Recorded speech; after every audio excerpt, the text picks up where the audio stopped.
Zeitoun, page 50, Saturday, August 27th.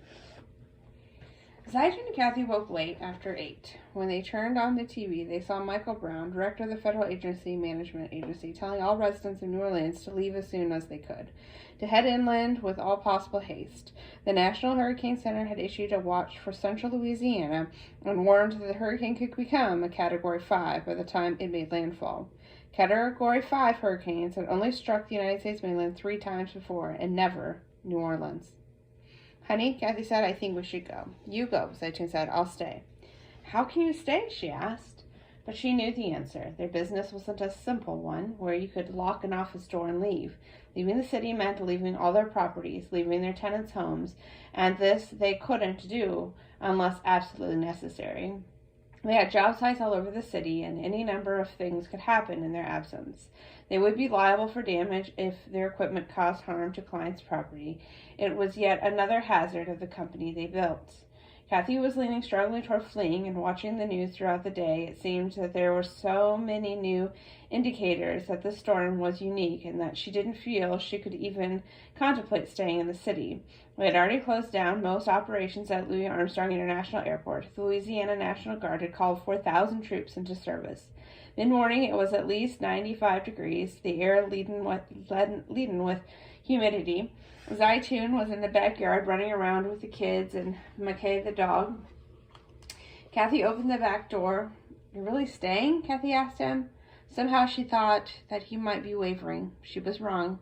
"What are you worried about?" he said.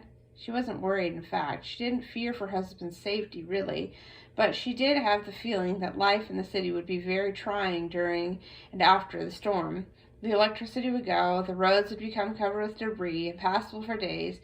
Why would he want to struggle through all that? "I have to watch the house," he said. "The other were houses, one small hole in the roof. If I fix it, no damage. If not, the whole house is wrecked."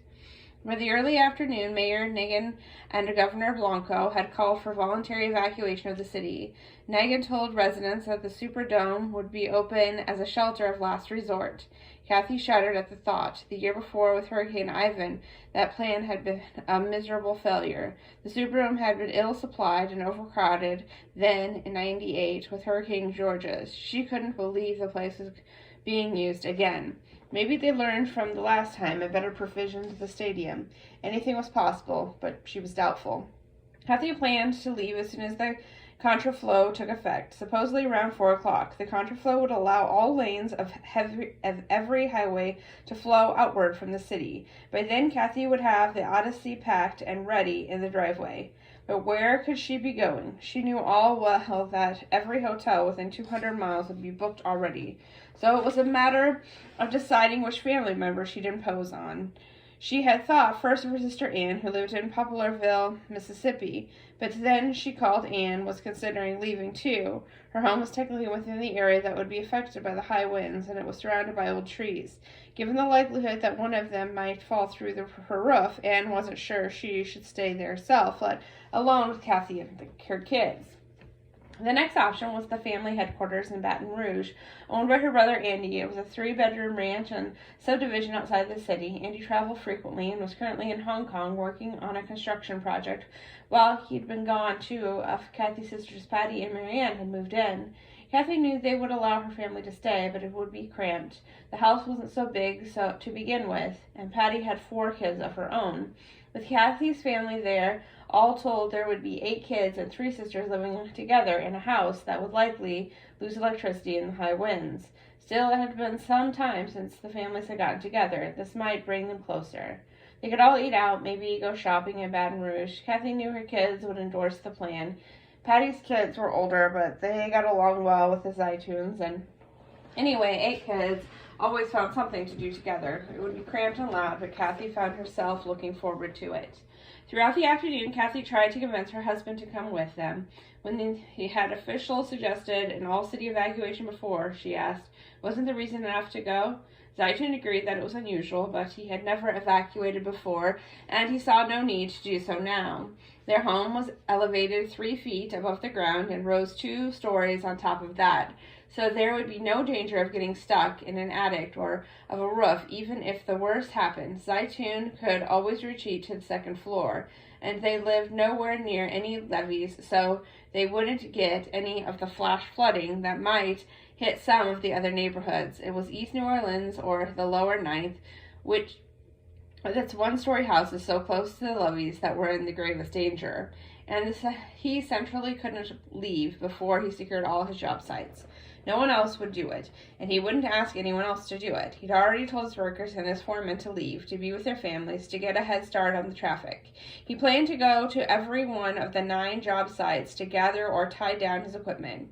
He had been what happened when a contractor failed to do this: ladders careening through windows and walls, tools damaging furniture, paint all over the lawn and driveway. "I better go," he said.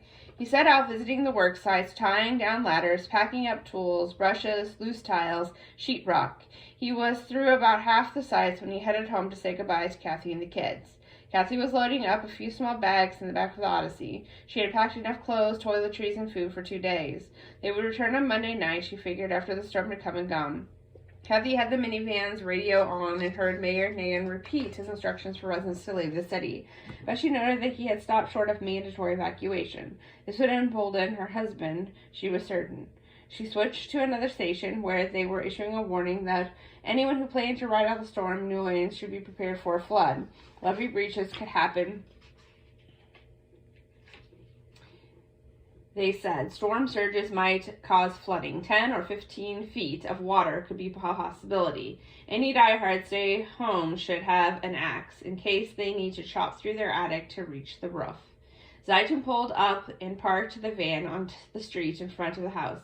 Kathy watched him approach. She never doubted his ability to care for himself in any situation, but now her heart was jumping. She was leaving him to fend for himself, leaving him to chop holes in the attic with an axe. It was insane. He and Kathy stood in the driveway, as they had many other times when she and the family were leaving and he was staying. "Better hurry," Zeitoun said. "Lots of people leaving at once." Kathy looked at him, her eyes, much to her own frustration, teared up. Zeitoun held her hands. Come on, he said. "Nothing's going to happen. People are making a big deal for no reason." "Bye, Daddy," Aisha sang from the back seat. The kids waved. They always waved, all of his children, as he stood on the driveway. None of this was new.